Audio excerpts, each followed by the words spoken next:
Today we'll start discussing the third perek of Tractate Shabbat and summarize some of the ideas here.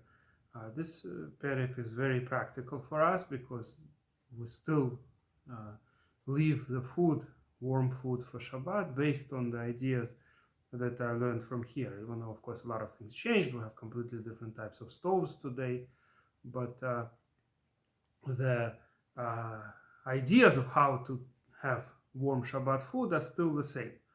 And the main gezerah that this whole perek is discussing and is based on is that the sages were afraid that a person might do something on Shabbat when the food is not getting cooked fast enough or well enough. He'll start moving the coals so that they burn better. And even though today we have completely different types of stoves and the gas level is always the same, whatever you left it on, but still the laws apply to us today as well. And that's why we use something called Blech. That's a sheet of metal that's placed on top of the fire. And this way people remember not to move, not to change the level of the fire throughout Shabbat. So this is the basic idea that comes out from the first two Mishnayot in this perek, and that is, if you want to have warm food on Shabbat, you should not leave it on the open fire.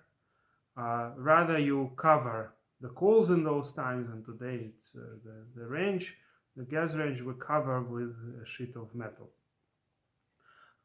And most poskim hold that the same applies to the stove that is electric range. We cover it with something.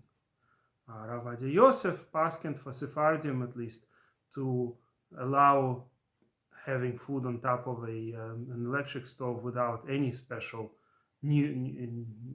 cover. But most poskim hold that even electric stove, even though the food is not directly on top of the heating element, but still you need something to make it different, and therefore you need to cover it with a metal. And then you could leave any kind of food, whether it's half cooked or quarter cooked or whatever it is, on that stove, and you're allowed to take it out on Shabbat. The question is, can you put it back? So the answer is, if you're still holding it in your hand and the food is fully cooked, that's the most important condition. The food has to be fully cooked. Then you're allowed to put it back. If the food is not fully cooked, then putting it back will make it cook more, so that will be forbidden from the Torah.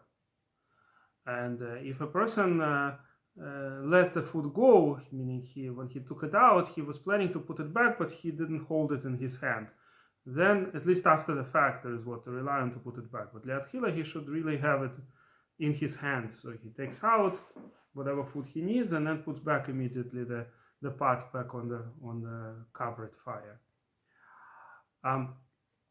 What about taking something out of the refrigerator and warming it on Shabbat itself?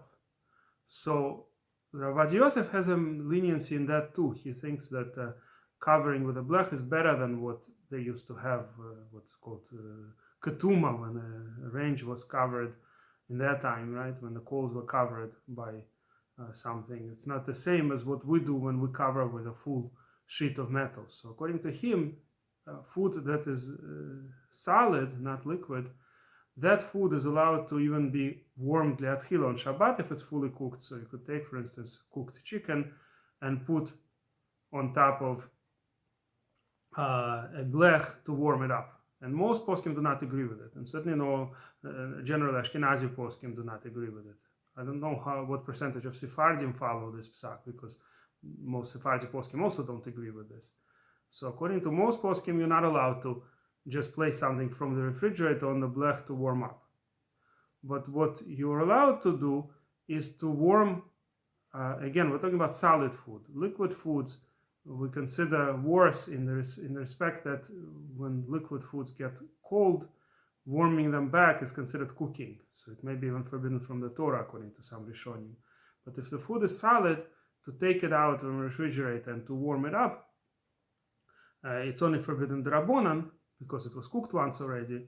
And if you do it in an unusual manner, then it's permitted according to many poskim. So for example, if you want to take something out of the refrigerator and put it on the heating element, the radiator, right? That's not normal way of warming. Or if you want to put it next to the hot stove, or if you want to put it on top of a different pot, which is already on the stove. In all of those cases, if it's food that's completely cooked and it's salad, you're allowed to do that, even according to Ashkenazi poskim. So that's the main ideas behind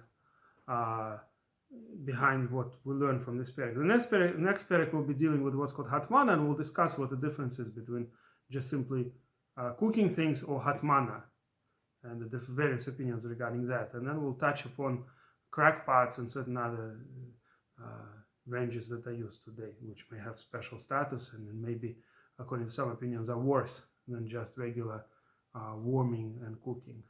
But in terms of what we're discussing here, the main ideas, again, to summarize, is ideally you cover the fire with a blech before Shabbat. If you don't, there are all kinds of differences and different opinions and different situations, and I don't want to go into this. So the easiest thing is you cover the fire with a blech, and then you could leave any food you want to be warmed, cooked on Shabbat. You put it before Shabbat, and it keeps cooking the entire night, generally. And then in the morning, you're allowed to take it, and under certain circumstances, if it's fully cooked, you're allowed to return it back. If you want to keep it warm the entire Shabbat, you want to eat it during the third meal again, the warm cholent or the warm soup.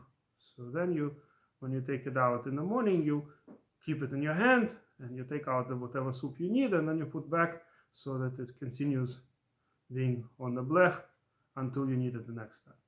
That's the main laws that come out from the Gemara here. And if you like this video, please press like, and please subscribe to our channel.